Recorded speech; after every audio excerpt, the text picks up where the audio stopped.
You got it, girl. You got it. Yo, Smalls, turn up with bro. Got a bag and now you follow. Baby, get 'em follow. Baby, get 'em follow. Baby, get 'em follow. Now you follow. Baby, get 'em follow. Baby, get 'em follow. Baby, get 'em follow. Now you follow. Baby, get 'em follow. Baby. Hey you guys, and welcome back to yet another hair tutorial. In this video I will be showing you guys how I highlighted my 1B hair from Hairsnstn. But before we get into this video, please do not forget to subscribe to my channel, leave your comments down below, and don't forget to click that notification bell. So this hair was already lifted, that's why you see like the orange patch in it. I already lifted it the day before. And I literally just used the Ember 1B. I used the 40 volume developer and just lifted it a bit. Didn't let it sit on it too long because I wanted it to be lifted for the next day. And now this is the next day. So what I am doing is just going back over the highlighted part, and I'm literally just using the same 40 volume developer with the Clairol B2W bleach. And I'm just going back over the parts that have already been highlighted, and then I'm putting them in foil paper to pretty much lift it faster. Also, I have already did the front part because I always do the front part lighter than the other parts, so hence why it's already in the foil paper. And yeah, literally all I'm doing right now is just highlighting the bundles that's already been lifted. And also, you don't need to do it in any specific way. I think the more you freestyle, the better it looks. That's just my opinion. So yeah, I don't think you really need to do it uniform wise, but what I did was just did bleach every other sections. You don't need to do that again. If you freestyle, it's even better because I don't know, I just prefer when it's freestyled. And I also think when it's freestyled, it looks way better. So yeah, and it's easier to do when you freestyle it as well, so might as well. But anyways, I just applied the bleach and then put the foil paper around it, and then I left it for I think 35 minutes. Was it 35? Yeah, I think I left it for 35 minutes.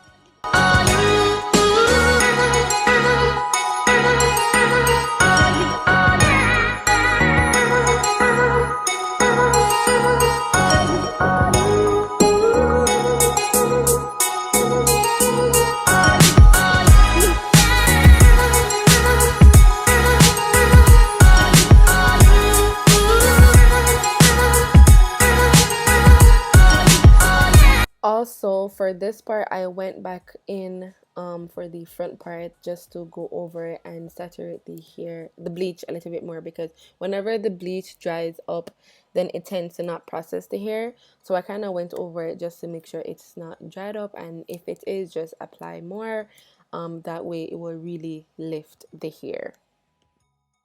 So yeah, I pretty much just left it for the 35 minutes, and this is how it's looking the next day. It's pretty much lifted, and you have the different streaks of blonde, a little darker, some's a bit more orangey, then some's a really light ash blonde.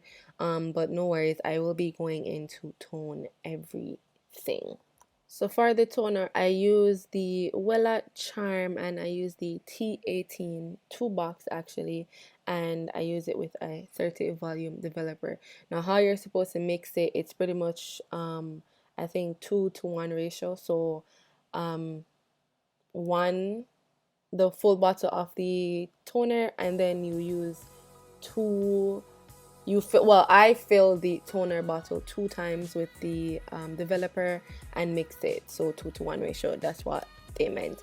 And then I pretty much just placed it all over the hair. I didn't have no specific way in which I did it. I just ran it through the hair to make sure the hair is pretty much covered in the toner. And when that one was finished, I then went in with the second bottle of toner, and yeah, I just spread it all over.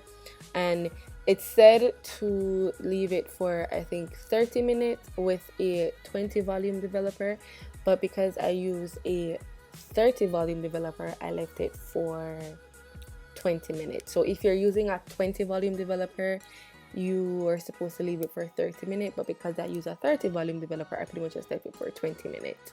And yeah, now after pretty much just washing it out, well, I use the purple shampoo to wash it as well, and then just condition it, and then that was it. This was how it was looking. As you can see, it's a little bit more toned down. The orange is not so brassy, and the ash blondes are really, like, you know, really toned down, and this is what I was looking for. I kind of wanted the orange to be a little bit more toned. I should have left it a little longer, but you know, it's whatever. It's still cute either ways. Now I am just going to jump into the installation of the wig. Oh, this wig is not transparent, so I had to tint it and use the foundation and literally finesse his hair. I hate using lace that's not transparent, but it is what it is. You know, I wanted to melt it. I wanted to show you guys how I would work with the lace even though it's not transparent or HD lace.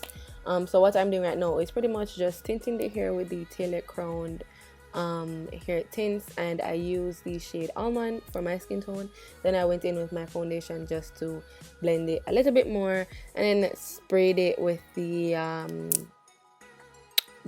Got To Be Free spray just to seal the foundation in place so it doesn't move while I'm installing the wig. So for the installation of the wig, everybody knows by now, or if you don't, I use the Hair by Erica J Hold Me Down hair glue, and I pretty much just put it on the cap 3 times. So I do 3 different thin layers, and you want to make sure the layers are thin, that way the install is more flawless and it melts better. When you do it too thick, then it leaves the residue all around the wig, all around your circumference of your head, and it looks messy and not, like, you know, like it was actually done properly. So I'm pretty much just measuring the wig from ear to ear and cutting off the excess lace, and then I'm going to be going in with the, I think I use the oh my gosh, it's a skin protectant spray to protect my skin from the glue, just in case it gets on my skin, because it will sometimes. So I made sure to protect my skin just in case, and then I went in with the glue, did the 3 layers, ensure that they're dried clear before, and then I went ahead and melted my hair with the, pretty much just pressed on the lace, and then I used my blow dryer to melt it even more.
my baby hairs, you can use mousse or gel. Sometimes I use the gel, especially when I lay the hair down with the Got to Be Free Spirit. I would normally use the Got to Be gel just because it gives it like the extra hold. But since I use the glue, it's fine to use the mousse because the mousse is non-alcoholic and it pretty much, it won't lift the lace even if it touches it. So personally, if you're gonna use the Got to Be spray to lay your baby hair, to lay your wig, then I would recommend using the gel to lay your baby hairs. But if you use the glue, then it's fine. You could just use the mousse because it will still hold it in place as well.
And that's pretty much how the hair is looking after it's all melted and all of that. And all I will be doing right now is just putting some loose curls in it because I didn't want it to be curled like really tight. I wanted it to have more like waves and stuff. So I didn't really curl it tight. I pretty much just did some 1-to-1 curls in it and combed it out so it had the waves that I wanted.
So this is the final look. I hope you guys enjoyed this little hair tutorial, and if you guys want to see me do more hair tutorials, then definitely let me know and I will definitely do more for you guys.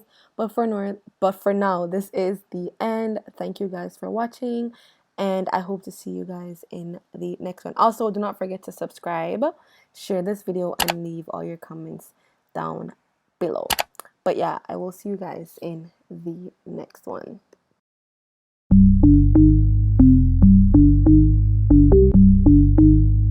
Hey, yo, Smalls, turn up on them, bruh.